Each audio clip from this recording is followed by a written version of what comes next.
Any ideas what I might be speaking on this morning? A few hints in the songs. Freedom. Freedom. And these thoughts came, do you know, ironing is such a dangerous business.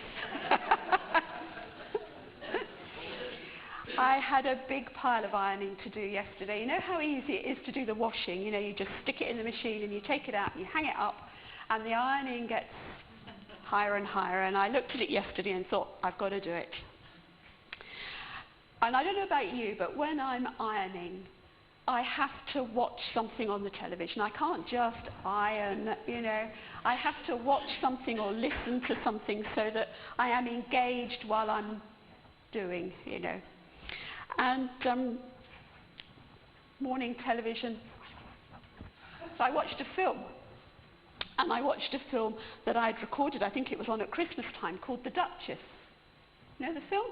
The film is about Georgiana, the Duchess of Devonshire. And it's a depiction of her life, and she was quite a lady in many in many ways. But there was a little bit of dialogue in the middle of the film. Quite early on, she had married the Duke, and the Duke was a big player in politics and in the country at the time, and there was this big dinner going on, and she was at the table and the Prime Minister was at the table, and there was this conversation between the Duchess and the Prime Minister, as you do, about the subject of slavery.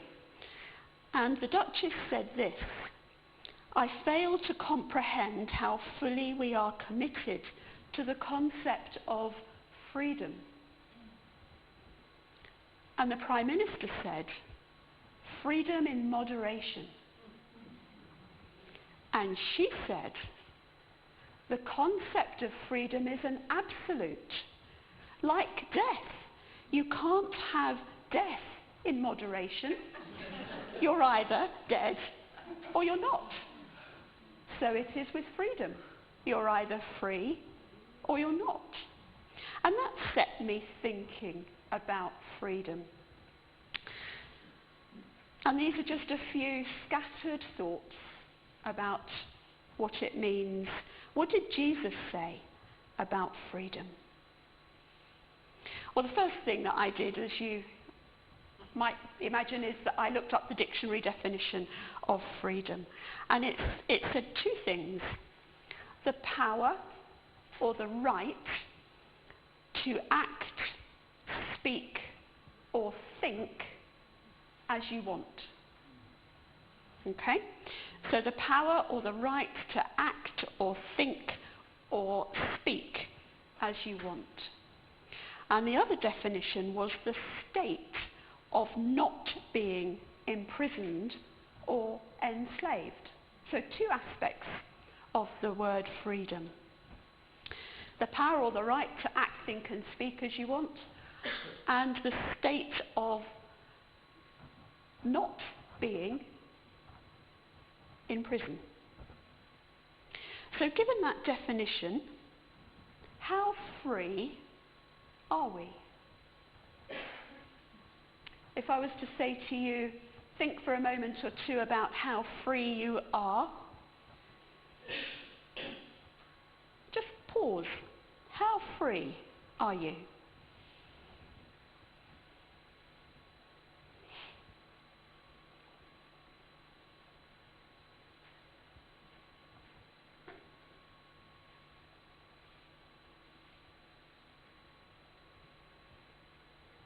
I suspect, like me, you come to the conclusion that you have certain freedoms, but there are areas of life where you don't feel entirely free. We might have the right to speak freely, for example, but do we? And sometimes we don't for good reason. You know, we know other people's sensitivities, we know other people's issues. We're very conscious these days, aren't we, of being politically correct. So we might think one thing, we have the right to think it, but we don't necessarily speak it, or we moderate what we say because we can.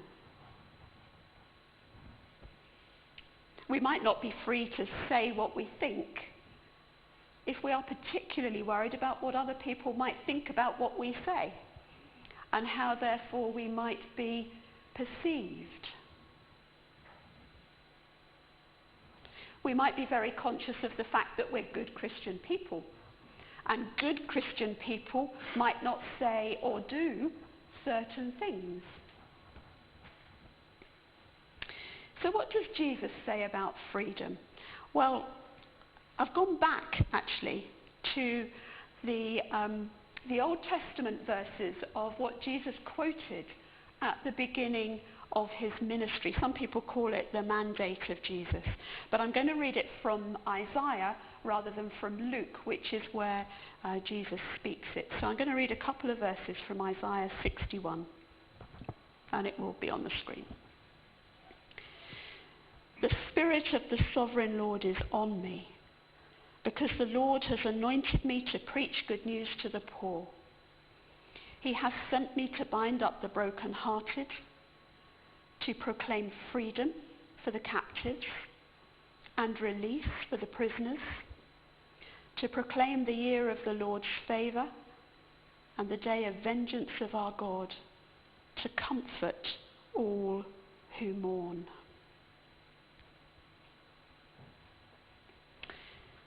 So there Isaiah is, the prophet is saying, and Jesus said in Luke, I've come to set the captives free and to release the prisoners. So is Isaiah saying the same thing twice over? Is that what Jesus meant? Saying the same thing twice over? Setting the captives free, releasing the prisoners? Is that the same thing? Or is it not? Well, interestingly, when you look at the root of the words, it's not the same thing. Those two lines have different meanings. The first one, freedom for the captives. The word freedom there is an interesting meaning. Free-flowing, a free run, spontaneity of outflow was what the translation of the Hebrew actually means. Spontaneity of outflow. What on earth does that mean? Spontaneity of outflow. It might make more sense when we've looked at what the captive means. So just hang on to that thought, spontaneity of outflow, and we'll come back to it. The captive, you see, is the one taken at spear point. So that's the person that is taken against their will and held captive. We so often use the words captive and prisoner interchangeably, don't we? So we kind of tend to think that it's all the same thing. This is somebody who is held by another, shackled maybe, chained maybe, in bondage maybe, in prison, literally, maybe. And so when you think about the definition of spontaneity of outflow, free-flowing, free-running, makes a bit more sense, doesn't it? If you've got shackles on, you cannot run. If you are in prison, you cannot run. You have no free outflow at all. You can't do it when you're held by somebody else. I don't know if you've ever read any of the books by Terry Waite or John McCarthy or Brian Keenan about their times when they were held in captivity, held hostage. And you get a very real sense of what it is to be held hostage, to be captive, physically imprisoned, but also the attempts to break their spirits, to break who they were as individuals, the isolation, the emotional deprivation, everything that is opposite to freedom. bit different from the sense of prison that we often think about, prisoners who are shut up in prison because they have committed some crime against the law. But they too are physically unable to have that free run, aren't they? And then Isaiah goes on to talk about release for the prisoners. And you might think, but isn't that what we've just talked about? Well, it is, but it isn't. Because the release for prisoners, the word release actually relates to the opening of eyes to let in the light. So it's the darkness. It's letting light into darkness.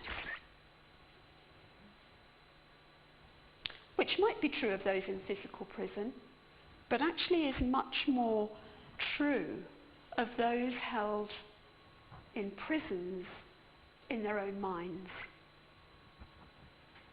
The kinds of captivities that we can live under, and here I am muddling up the words because we use them so interchangeably. Those held prisoner within their own minds because of words that have been spoken over them, maybe.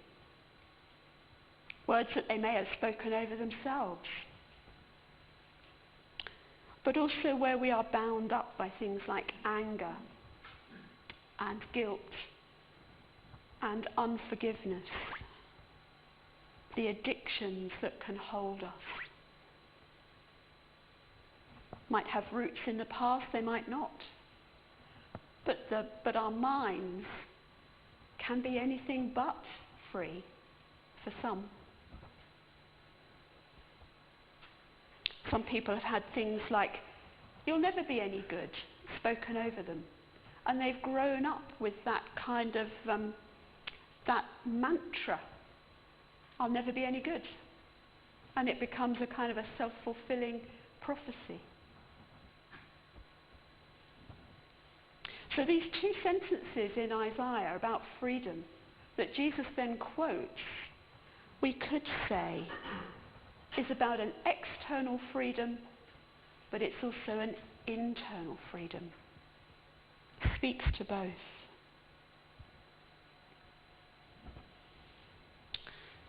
And then he says something else in John.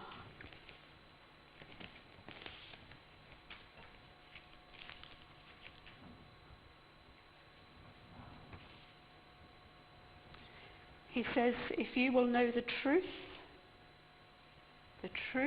will set you free." And then he goes on to say, so if the Son sets you free, you will be free indeed. They're promises, aren't they?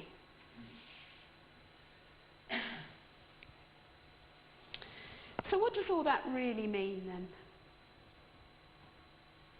Well,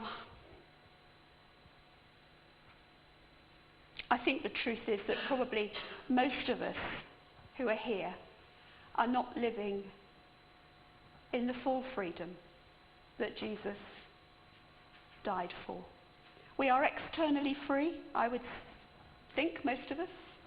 Can't see many balls and chains around, handcuffs, things like that.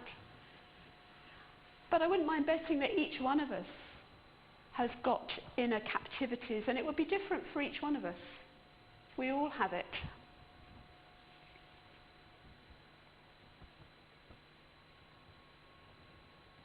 But Jesus died for our freedom, externally and internally.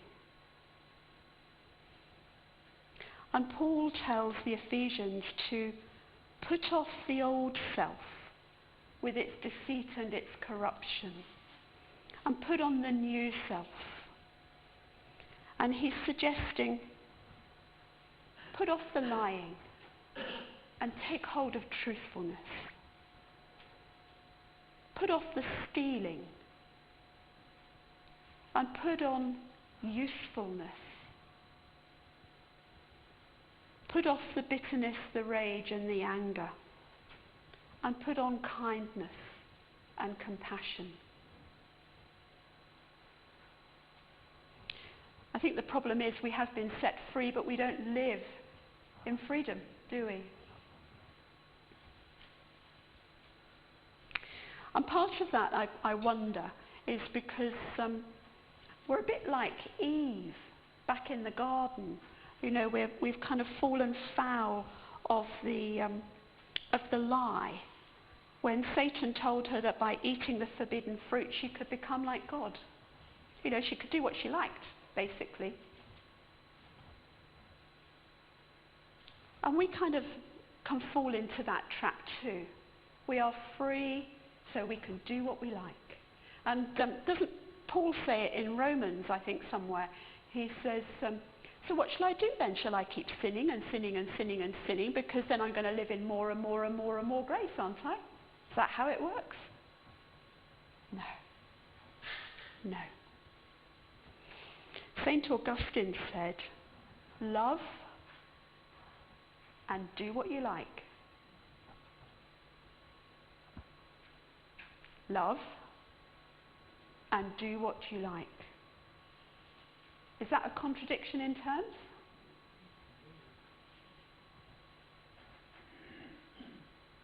He was talking about loving God, of course. I don't think it is a contradiction in terms, because if we love God, our desire will be to be at one with Him. And that is going to keep us from doing the things that we shouldn't. Not entirely, but, you know. It gives us freedom within a security. It's a funny kind of paradox, really.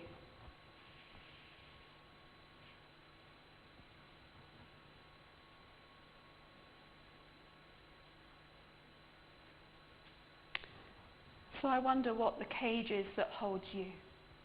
At the Healing Weekend, we have a picture that goes with one of the teaching sessions. It is of a dog in a cage with an open door. And the dog is sitting in the cage. The door's open. But the dog continues to be caged. And I wonder what your cage looks like. I have a bit of an idea of what my cage looks like. Wonder what yours looks like.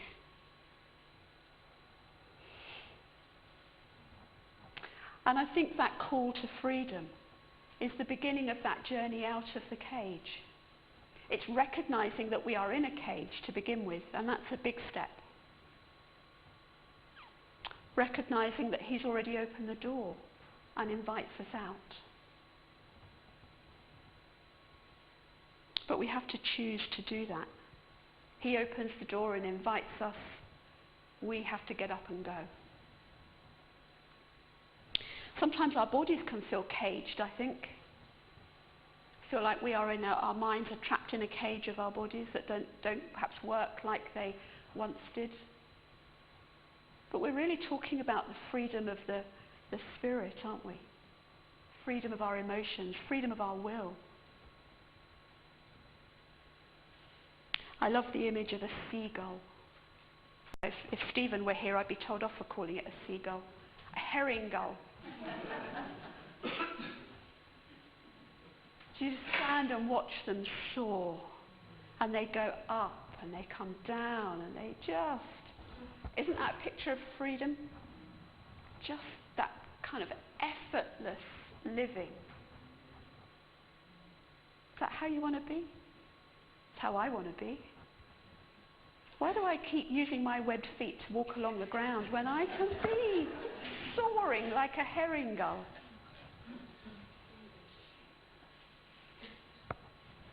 So let's take off this morning and live in the freedom that He wants for us. We're going to sing another song of promises.